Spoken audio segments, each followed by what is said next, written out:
হে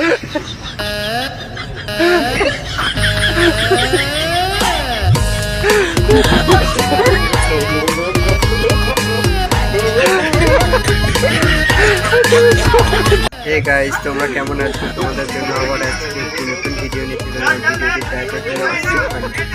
তো গাইস চলো দেখো। চাপরের গাল নয় ভাই গানগা চাপরের এইখানে বেশি কিছু না, অনেক শীত পড়ছে তো সেজন্য আঙ্কেল আগুনটা পাইতেছেন আর ধান কাটতেছে। এই মেয়েটি টিকটক ভিডিও বানানোর জন্য তার মোবাইলটি এখানে রেখে দেয়। এরপর তার দাঁত পড়া ভাই এসে দেখুন কি কাজটা করে।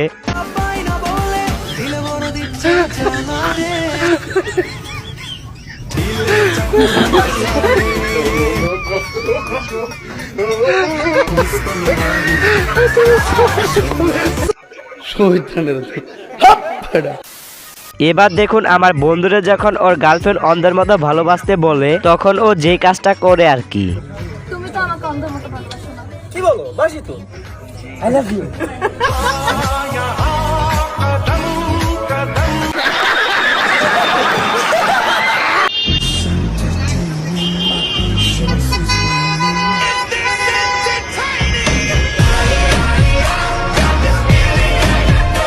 গাইস আপনারাই বলুন তো ওরা কামটা করলো কি? না মানে এইভাবে দুজন মিলে বাসেল পার্কে ধোকা দিয়ে দিল। এবার একবার এই লোকটাকে দেখুন, লোকটির চেন কিনতে এসে চেন নিয়ে কি দৌড় মারলো। এরপর সে এমন একটা কাজ করলো যেটা দেখার পর তো আপনিও হেসে দেবেন।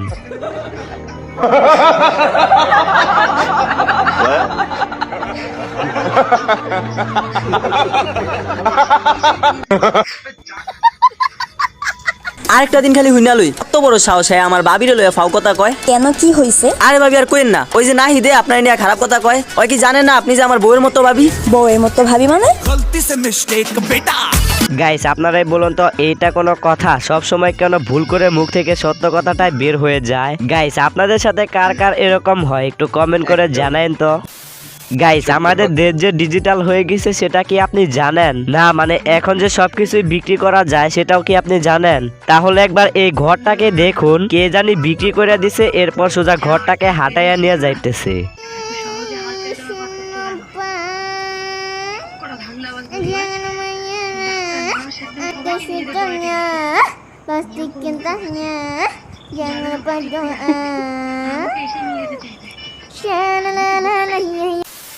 এখন আপনারা আমার এক অস্থির বন্ধুকে দেখুন, মানে ছাদ থেকে আর ধান নামাইতে হবে না, ওইখান থেকে ধান ভাঙানো যাবে।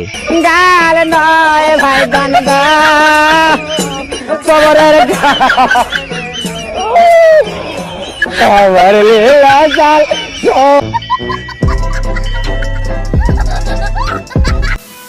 যাই হোক এখন আপনারা এই অস্থির বাঙালিদেরকে দেখুন, না মানে এদেরকে ডাব চুরি করে খেতেই হবে। আল্লাহ রাব্বুল আলামিন, আমরা গভীর রজনীতে আল্লাহ উঠে আল্লাহ ডাব চুরি করেছি। আল্লাহ যেই গাছ থেকে আমরা ডাব চুরি করেছি তার কাছে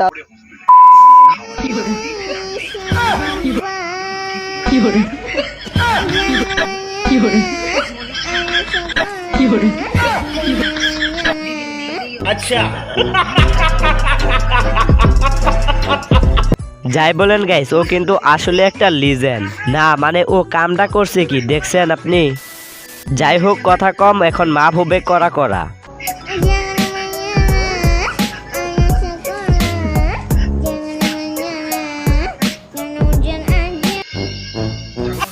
তো গাইস লাস্টের এই চাচার অস্থির টিকটক ভিডিও দেখিয়ে আজকের ভিডিওটি এইখানে শেষ করতেছি।